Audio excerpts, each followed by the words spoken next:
Breaking news. ఒక high speed train గంటకి 450 కిలోమీటర్ల వేగంతో వెళ్ళేటువంటి ఒక స్పీడ్ ట్రైన్ సడన్గా పట్టాలు తప్పితే పరిస్థితి ఏంటి? అదే జరిగింది స్పెయిన్లో. హై స్పీడ్ ట్రైన్ అది 1000 మంది ప్రయాణికులతో వెళ్తున్నటువంటి ఆ హై స్పీడ్ ట్రైన్ 450 కిలోమీటర్ల వేగంతో వెళ్తున్నటువంటి ఆ ట్రైన్ అది స్టార్ట్ అయినటువంటి 10 నిమిషాల్లోనే పట్టాలు తప్పింది. పట్టాలు తప్పడంతో అటుగా ఎదురుగా వస్తున్నటువంటి ట్రైన్ ఢీకొట్టింది. దీంతో బోగిలన్నీ ఉల్టా పుల్టా అయిపోయాయి. ఇప్పటికే ఈ సంఘటనలో 21 మంది అక్కడే స్పాట్లో మరణిస్తే వందలాది మందికి ఇంకా తీవ్రంగా గాయాలై ఆసుపత్రిలో చికిత్స పొందుతున్నారు. ఈ మరణాల సంఖ్య ఇంకా పెరిగే అవకాశం కనబడుతోంది. స్పెయిన్లోని the incident happened at a town Ademuz. So Ademuz అనేటువంటి ఒక ప్రాంతంలో అటు మలగా అండ్ మద్రిద్ వెళ్ళేటువంటి ఒక ట్రైన్, ఆ ట్రైన్ హై స్పీడ్ ట్రైన్, ఆ ట్రైన్ కాస్త డీరేల్ అయింది, అంటే పట్టాలు తప్పింది. దీంతో అవతల వైపుగా వస్తున్నటువంటి మరో ట్రైన్ ఢీకొట్టాయి. అది మద్రిద్ నుంచి హూవెలవా అనే ప్రాంతానికి వస్తోంది. సో ఈ ట్రైన్ ఏమో మలగా నుంచి మద్రిద్ వెళ్తుంటే అటు మద్రిద్ నుంచి వచ్చేటువంటి ఎదురుగా వచ్చే ట్రైన్ ఢీకొట్టడంతో చూడండి ఎంతటి మంటలు ఎగిసి పడుతున్నాయి, ఎంతటి భారీ శబ్దం అక్కడ ఒక రకంగా ఆ లోపల ఉన్నటువంటి ఇన్సైడర్స్, అంటే ట్రైన్లో ఆల్రెడీ ప్రయాణిస్తున్న ప్రయాణికులు వాళ్ళు తమ అభిప్రాయాన్ని ట్విట్టర్లో వ్యక్తపరిచారు. సో ట్విట్టర్లో మనం పోస్ట్ చూడొచ్చు. ఈ ట్రైన్ యాక్సిడెంట్ సంబంధించి కంటిన్యూస్గా వాళ్ళ పోస్ట్ కూడా కనబడతాయి. సో దాంట్లో వాళ్ళు చెప్తున్న ప్రకారంగా ఒక్కసారిగా ఎర్త్క్వేక్, ఒక భూకంపం వచ్చింది అన్నట్టుగా భయం వేసింది. ఒకదాన్ని ఒక ఢీకొనడంతో చూడండి కళ్ళు మూసి తెరిచేలోగా ఒక 2 కిలోమీటర్లు వెళ్ళిపోతుంది. అంతటి స్పీడ్ ట్రైన్, కళ్ళు మూసి తెరిచేలోగానే అంతటి వేగంతో వెళ్ళే ట్రైన్ కాస్త సడన్గా ఒకదాన్ని ఒకటి అలా ఢీకొట్టడంతో పెద్ద శబ్దంతో ఆ ట్రైన్ మొత్తం కూడా ఒక్కసారిగా తలకిందులైపోయింది, ఉల్టా పుల్టా అయిపోయింది. సో ఆ సిచ్యువేషన్లో ఇప్పటికే 21 మంది మరణించారు. ఇంకా ఈ మరణాల సంఖ్య పెరిగే అవకాశం ఉంది. 100 మందికి పైగా ఈ మరణాల సంఖ్య పెరిగే అవకాశం ఉన్నట్టుగా చెప్తున్నారు. ఇంకా అక్కడ శిథిలాలను తొలగించి మెల్లమెల్లగా మృతదేహాలను తీసే ప్రయత్నం కొనసాగుతోంది. సో మలగా నుంచి మద్రిద్ వెళ్ళే ట్రైన్ ఒకవైపు వెళ్తూ ఉంటే ఇది హై స్పీడ్ ట్రైన్. మద్రిద్ నుంచి హూలేవాన్ వైపుగా వస్తున్నటువంటి ట్రైన్ కూడా అది కూడా హై స్పీడ్ ట్రైనే. రెండు ఒకదానొకటి ఢీకొన్నాయి. ముందుగా ఈ మలగా నుంచి మద్రిద్ వైపుగా వెళ్ళేటువంటి ఈ ట్రైనే పట్టాలు తప్పింది. సో దీనిపైన ఈ ఘటన గల కారణాన్ని అన్వేషిస్తున్నామంటూ ఆస్కార్ పునెటి, అక్కడి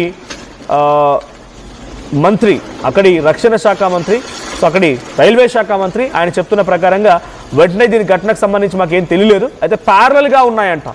అంటే ప్యారలల్ ఇన్ సెన్స్ మన జనరల్గా అప్పుడప్పుడు మనం రైలు పట్టాలపై చూస్తూ ఉంటాం, అవతల వైపుగా వచ్చేదానికి సేమ్ లైన్ ఉంటుంది, ఇతల వైపు వచ్చేదానికి సేమ్ లైన్ ఉంటుంది. సో ప్యారలల్గా ఉండడంతో ఇది మిస్ అయిపోయి ఆ లైన్లోకి ఎక్కేసి ఆ లైన్లో పరుగులు తీయడం మొదలుపెట్టింది. సో ప్యారలల్గా ఉండడమే కారణమైందా లేదా ఇంకేదైనా కారణం ఉందా అనేది ఇంకా తెలియాల్సి ఉంది. సో నైట్ అందరూ కూడా డీప్ స్లీప్లో ఉన్న సమయంలో ఈ సంఘటన చోటు చేసుకోవడంతో అక్కడ ప్రధాని కూడా రియాక్ట్ అయ్యారు, Pedro Sanchez.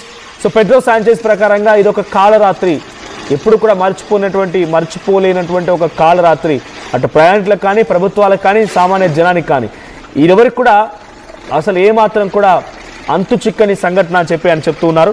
So the mayor of అడ్మూజ్ ఎక్కడైతే ఈ ఘటన జరిగిందో మలగా నుంచి మద్రిద్ వైపుగా వెళ్తోంది. నిన్న 6 గంటల 40 నిమిషాల సమయం ఇక్కడ మొదలైనటువంటి ఆ ట్రైన్ కాస్త 8 గంటల వరకు మూవ్ అవ్వలేదు. సో అక్కడ 8 to 8:10 అంటే 8 o'clock స్టార్ట్ అయింది, 8:10 10 నిమిషాల్లోనే ఈ ప్రమాదం జరిగింది. సో మలగా నుంచి స్టార్ట్ అయిన తర్వాత అడ్మూజ్ అనేటువంటి ఏరియా దగ్గర ఈ ఇన్సిడెంట్ చోటు చేసుకుంది.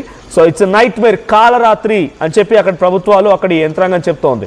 ఎమర్జెన్సీ ఏజెన్సీ అండలూషియా ఈ క్రాష్ సంబంధించి వెంటనే రియాక్ట్ అయ్యారు. సో అక్కడికి సంఘటన స్థలాన్ని చేరుకున్నారు, అంతా కూడా సహాయక చర్యలు పాల్పడుతూ ఉన్నారు. దాని లోపలటువంటి ఒక రిపోర్టర్, అక్కడ స్పానిష్ సంబంధించినటువంటి ఒక రిపోర్టర్ ఆయన రాసుకొచ్చే ప్రయత్నం చేశారు. we had ever had to remove a dead person to able to reach someone alive. మేము అక్కడ జరిగేటువంటి సహాయక చర్యల్లో చూసినప్పుడు ఒక బ్రతికున్న వ్యక్తిని తీయాలన్నా కూడా ఒక 10ల సంఖ్యలో మృతదేహాలు తీస్తే ఒక బ్రతికున్న వ్యక్తి బయటపడుతున్నాడంట. అంటే ఇంకా మరణాలు పెరిగే అవకాశం ఉంది. క్షతగాత్రుల్ని, గాయాలైన వారిని 10 మందిని బయటకు తీస్తే ఒక్క వ్యక్తి, బతుకున్న వ్యక్తి బయటపడుతున్నాడంట. చూడండి ఎన్ని పట్టాలు మొత్తం పూర్తిగా ఉల్టా పుల్టా అయిపోయాయో, ఆ పట్టాలన్నీ కూడా అన్ని బోగిలు ఉల్టా పుల్టా అయిపోయాయో, పట్టాలన్నీ కూడా పక్కదారి పట్టాయి. సో అక్కడి నుంచి ఆ విజువల్ చూస్తుంటేనే ఆ ప్రమాదం ఎంతటి స్థాయిలో జరిగిందో అర్థమవుతోంది. మద్రిద్ టు మలగా కేవలం ఆ టైం అంతా కూడా సుమారు ఒక 2 గంటల్లో రీచ్ అయిపోయే అవకాశం అంట. అంటే అంత longest distance, almost all Spain middle of the nation నుంచి ఆల్మోస్ట్ ఆల్ చివరి వరకు సుమారుగా ఒక 1200 కిలోమీటర్లు ఆల్మోస్ట్ ఆల్ 1 గంట 2 గంటలు రీచ్ అయిపోయే ఆ సామర్థ్యం అంత స్పీడ్ ఉన్నటువంటి ట్రైన్ 1200 కిలోమీటర్లు సుమారుగా 2-3 గంటలు రీచ్ అవుతున్నారంటే ఎంతటి వేగం అర్థం చేసుకోండి. సో ఎగ్జాక్ట్ నేను చెప్పినట్టుగా 8 గంటలకు స్టార్ట్ అయింది. 8 గంటల 10 నిమిషాల సమయంలో అడల్మూజ్ దగ్గర ఈ సంఘటన చోటు చేసుకుంది. ఒకసారి నిన్న రాత్రి జరిగినటువంటి ఆ ట్రైన్ ప్రమాదంలో ఎటువంటి సిచ్యువేషన్ ఉంది, ఎటువంటి ఆందోళన వ్యక్తం అవుతోంది, అక్కడ శబ్దాలు ఏంటి, ఎటువంటి ఒక హై టెన్షన్ వాతావరణం ఉందో ఆ విజువల్ చూద్దాం.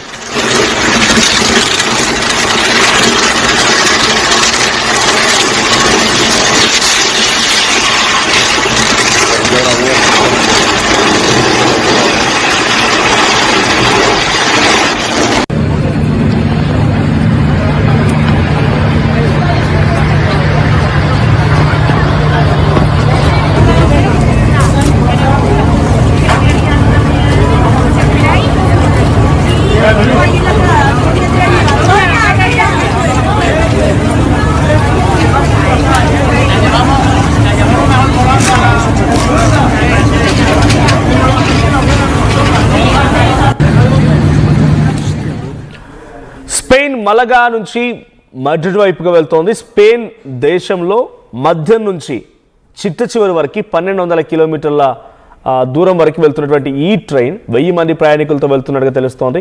450 కిలోమీటర్లు 1 గంటకి ప్రయాణించేటువంటి సామర్థ్యం ఇది. అంటే ఆ 1200 కిలోమీటర్లు కూడా కేవలం 2 to 2.5 అవర్స్లో రీచ్ అయ్యేటువంటి ఆ స్పీడ్తో వెళ్ళగలిగే ట్రైన్ ఇది. ఆ ట్రైన్ ఒక్కసారిగా ప్రమాదానికి గురైందంటే అక్కడ ప్రమాదం వేస్తారని అర్థం చేసుకోండి. ఇప్పటికే మనకు అందుతున్న సమాచారం మేరకు, స్పానిష్ మీడియా కథనాల మేరకు 25 మంది మరణించారంట. సో ఇంకా ఈ మరణాల సంఖ్య పెరిగే అవకాశం ఉంది. అక్కడ లోకల్ ఇన్సైడర్స్ ఎవరైతే ఉన్నారో వాళ్ళు చెప్తున్న ప్రకారంగా, సహాయక చర్యలో పాల్గొనేటువంటి ఆ సహాయక సిబ్బంది చెప్తున్న ప్రకారంగా 10 మంది క్షతగాత్రులని లేదంటే 10 మంది మృతదేహాలను తీసిన తర్వాత బతుకున్న వ్యక్తిని బయటకు తీయగలుగుతున్నారు.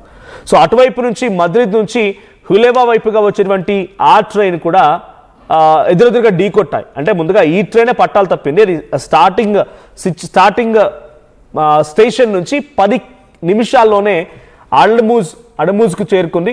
అడల్మూజ్కు చేరుకున్న తర్వాత ఈ ఘటన చోటు చేసుకుంది. ప్యారలల్గా ఉండడమే, అంటే సేమ్ ఎగ్జాక్ట్గా ట్రైన్ ప్యారలల్గా ఉండడమే డీరేల్కి కారణమైంది. అంటే కొన్ని సందర్భాల్లో పట్టాలు మారడంలో కూడా ఇబ్బంది జరుగుతూ ఉంటుంది. ఇది అంతగా వేగమైనటువంటి రైలు ఇది. అట్ ద సేమ్ టైం ఇక్కడ రీఫర్బిషింగ్, అంటే అక్కడ ఏదో ప్రమాదం జరిగి ఆ పట్టాలు మిస్ మ్యాచ్ అయినప్పుడు నెల రోజుల క్రితమే ఇక్కడ పట్టాలని సరిచేసే ప్రయత్నం చేశారంట. రైల్వే ట్రాక్ని సరిచేసే ప్రయత్నం చేశారంట. సో సరిచేసే ప్రయత్నం చేసి అక్కడ ఏదైనా లోపం ఉందా అనే అనుమానాలు కూడా వ్యక్తమవుతున్నాయి. So prime minister Pedro Sanchez ప్రకారంగా దీనిపైన ఇన్వెస్టిగేషన్ని ఆదేశించారు. సో సుమారుగా ఇప్పటివరకే 25 మంది మరణించారు. ఇంకా ఈ మరణాల సంఖ్య పెరిగే అవకాశం ఉంది. వందలాది మంది మరణాలు సంభవించే అవకాశం ఉన్నట్టుగా తెలుస్తోంది. పలువురు క్షతగాత్రులందరినీ కూడా ఆసుపత్రి తరలించారు. కొన్ని సోషల్ మీడియా పోస్టులు కూడా ఉన్నాయి ఎవరైతే లోపల వెళ్తూ ఉన్నారో. సో సాల్వడర్ జిమెనిజ్ అంట, ఆయన ఒక పోస్ట్ చేశారు ఏంటంటే, I felt like an earthquake, I was in the first carriage, మొదటి బోగిలో ఉన్నాను. There was a moment when I felt like an earthquake and the train had indeed derailed. అంత వేగంగా వెళ్తున్న ట్రైన్ కాస్త ఒకసారిగా పట్టాలు తప్పింది. ఆ తర్వాత ఎదురుగా వచ్చినటువంటి ఒక ట్రైన్ ఢీ కొట్టింది. He said he was among a group of passengers waiting in the freezing cold night for buses to transport them to a local sports center. So అక్కడ స్టేషన్ దగ్గర ఉన్నటువంటి వ్యక్తి ఇంకొక కామెంట్ చేశారు ఏంటంటే, ఆయన స్టేషన్లో ఉన్నారంట. అంటే అల్డమూజ్ అనేటువంటి ఆ ప్రాంతం దగ్గర ఉన్నారంట. అది very near by, railway track near by ఉన్నటువంటి ఒక బస్ స్టాప్ దగ్గర వెయిట్ చేస్తున్నారు. ఆయన వేరే ప్రాంతానికి వెళ్ళాలి. అక్కడ వెయిట్ చేస్తున్న సమయంలో ఒక్కసారిగా భూమి అంతా వణికినట్టు అయిపోయింది. అదే ఈ రైలు ప్రమాదానికి గల కారణం. రైలు ప్రమాదం జరగడంతో ఆ భూమి అంతా కూడా ఒక్కసారిగా వణికినట్టు అయిందంట. అంటే అయితే ఎక్స్ట్రీమ్గా అర్థం చేసుకోవాలి. సో ఇంకా కామెంట్స్ ఇంకా చాలామంది సోషల్ మీడియాలో, ట్విట్టర్లో పెడుతున్నారు ఈ ట్రైన్ యాక్సిడెంట్ సంబంధించి.